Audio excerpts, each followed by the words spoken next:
this duality where eventually we will reach a point where we feel our connection to the all that is, and where we are safe, and where we are connected, and can join in a realm where there's a lot of love and peace.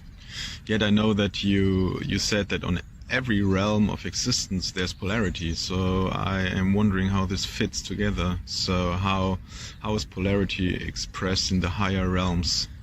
So it's, if not by or through fear or through darkness, or so if we are increasing our vibration, our frequency, then on a high plane, how is polarity reflected then?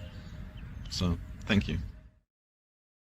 First of all, it's not about escaping polarity. It's about utilizing it in a more positive way. As we just explained to another individual, the idea of limitation can be an expression of polarity, but it's not always necessarily negative.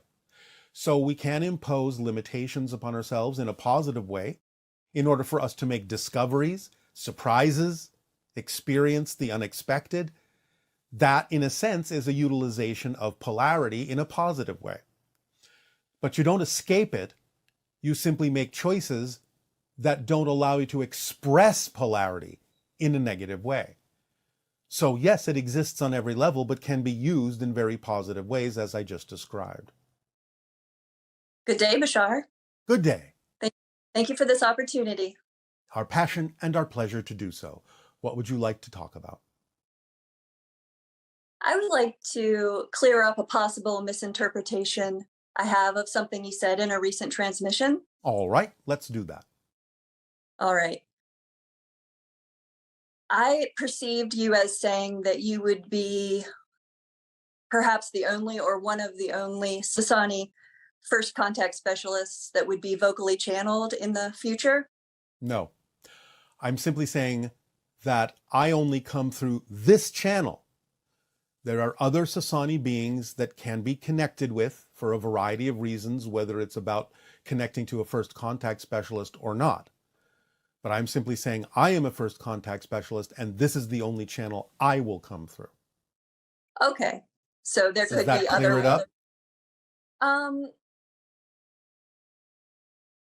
Pretty much. I thought you said something about in order to focus ourselves in a certain direction for contact, you would be the only first contact specialist being channeled. But through this channel. Okay. All right. Yeah, that clears it up now. All right. Thank you. Yes. I had an experience recently where I was letting go of a lot of resistance, and Yes. I experienced that the reality that I was in, it seemed to be contained within another reality as I let go of more and more resistance. My consciousness expanded, so my Yes. previous reality was within a new reality that had a lot more options. Yes. But you are a new person in that reality. It wasn't even your reality that you've left. That's another version's reality. So that was within the new person that I became. You are a new person in a new reality. Yes. Billions of times per second. Okay. And the previous person I was that contained within the new person? You weren't that person. It's contained within the oversoul, but you as a person were not that person. That person is a different person. Okay. Person is a malleable, temporary projection of consciousness for a particular reality experience.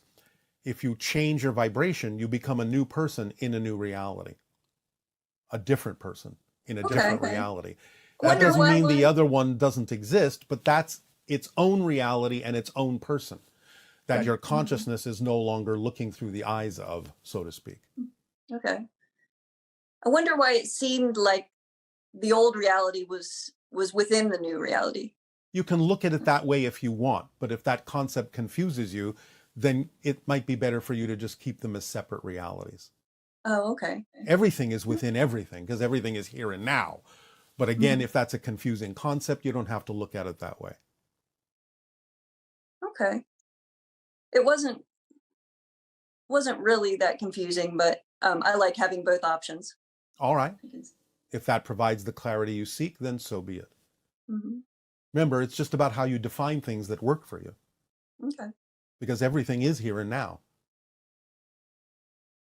So I was also thinking that if I even let go of even more and more resistance, that I would shift to the reality where there were ETs. And you may be doing that, but there's no insistence on the timing. Okay. Yeah, I wasn't really insisting, but I was just wondering if that's how it mechanically works. Is it just a matter of letting go of resistance? It's a matter of letting go of resistance or anything that's simply not relevant for the true you. And that means that you've made an agreement. In particular, if you are interacting with us, it's more likely than not that you are part of the agreement of experiencing open contact with extraterrestrials in whatever time frame that's relevant for those who have agreed to experience that as a collective. Okay. So it's not just about letting go of resistance. There's other things that you let go of. After you have let go of all resistance, you can continue to let go of things that are simply no longer relevant, even if they're not resistance or negative. There may be more streamlining, but again, if you just follow the formula, your life will unfold automatically, and you will automatically, if you continue to examine your belief systems, let go of the things that are either the result of resistance or simply no longer relevant for you. Okay. Will our definition of the idea of limitations change as we evolve? Yes, to some degree. This is why when we created the book, The Masters of Limitation, we say you go from being the masters of limitation to being the masters of limitation, which means you can more consciously pick and choose how to create borders for yourself, to focus yourself in particular reality experiences. Because limitation is not necessarily a negative thing. You're using limitation right now upon your greater consciousness to even have what you call a physical experience. So limitation can be used in many positive ways. Yes, I'm realizing that. And I even realized that you use limitations a lot, right? Absolutely. We limit ourselves, especially in these encounters, to make sure that we are not in any way, shape, or form violating the idea of giving you information that it is not appropriate to give you.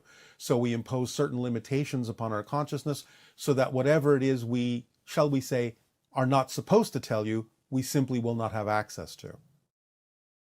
We may have access to it when we go back into our normal selves, our own reality, but for the purpose of these conversations, we will actually block information that it is not appropriate to share with you because it would intervene in your own choices and your agreements. Mm-hmm. So yes, we use limitation to all of our advantages in that way. You even find it, you have a different theme than we do, but you also find that it's exciting to work with limitations in a way through seeing us and helping us work with them. Without certain kinds of limitations, there are no surprises. Mm-hmm. Interesting. Right? If you could peer through the wrappings and the box that contain your presence, you would automatically know and not have the thrill of opening it to find out what's inside. So limitations are used in a variety of ways to create discovery and excitement and surprise. And we're evolving to find them more in that way instead of seeing them as negative. And yes, limitation is not inherently negative. It depends on how you use it. It depends on what causes it. Yeah, I've been seeing them more as invitations to be creative. Yes, exactly. Yeah. Because then you can, as you say, learn to think outside the box. If there is no box, you can't learn to think outside of it. Mm-hmm. Okay, I was wondering if our human body is capable of as much ecstasy as yours is. Yes, in its own interpretation, in its own reality, in its own way. Yes, there is an equivalent. It may not be exactly the same as what we experience, but there is an equivalent. It seems like it would be more challenging for us to reach that state of ecstasy, though. If you say so. Oh, it's not? No. I don't say that. Okay. It's interesting. Does realizing that you can achieve it allow you to feel more ecstasy? Yes. There you go.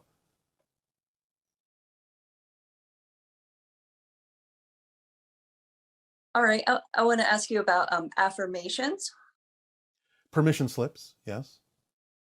But, well, yes, they are permission slips, but everything is, right? Exactly. So what are you going to ask about? I was wondering if, I mean, you said that lucid dreaming can change our template level reality. It can, if you use it that way, yes. And I experienced what I think I was using affirmations to actually change my template level reality. Affirmations alone will not necessarily do it if there is no lucidity in the process. But if there is lucidity. If there is lucidity, you don't need the affirmations. Well, how do you change it then? If you're in a lucid state? You simply know what the template is, what the blueprint is, and you know what changes you prefer to make in it that don't violate the theme that you chose to explore. But don't you? It's an exercise of your free will in a lucid state on a higher level, recognizing what is the theme you chose to explore and being creative about how you can change the way in which it is explored. That's what can change. If you are done with a theme, then yes, you can change the theme as well. And it's just a matter of seeing the blueprint and making the adjustments, which in lucid states, you would automatically know how to do. Okay. The realization of how to do it would come with the lucidity. Okay, so it wouldn't just be through thought like affirmations are? No. Okay. Affirmations can be a tool to get you into lucidity, but lucidity itself brings the knowledge of how to change the template in the ways that are appropriate. Could one of the ways be through an affirmation? As I just said, affirmations can bring you possibly into a state of lucidity, but it's the lucid state itself that brings the awareness and knowledge of how to change the template in an appropriate way. The affirmations themselves don't do it. The affirmations can, if you believe in them, bring you into a state of lucidity. But lucidity is a different state than the affirmations themselves. And once you are lucid, you don't need the affirmations. Hmm. Okay. All right. I was in a state and I started to see all of my, a lot of my negative beliefs. All right. And that they can were also be a way to use a lucid state, to be more aware of yourself. We will eventually cover some of this in the idea that we will call the 3 questions of self-investigation, an upcoming transmission in what you call the future. And that will do for today. All right. Ha'atu. Ha'atu and Aveo. Aveo.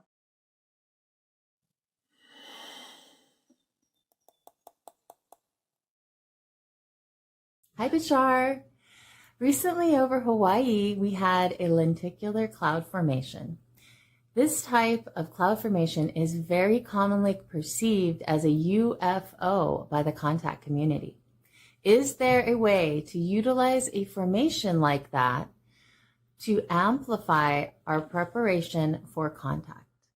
Sometimes they generate a lenticular formation based on ionization of the electromagnetic field around the craft. So yes, sometimes they can be within it. Sometimes it is simply a weather phenomenon. And sometimes it is an indication of interdimensional connections. It is not always about a craft being in a lenticular cloud. You can utilize it as a symbol as long as you do not necessarily confuse yourself as to the idea of whether or not there actually is a craft in the cloud. But you can use it as a symbol, as a reflection of the idea of making connections. Certainly, again, as a permission slip, it can be valuably used that way.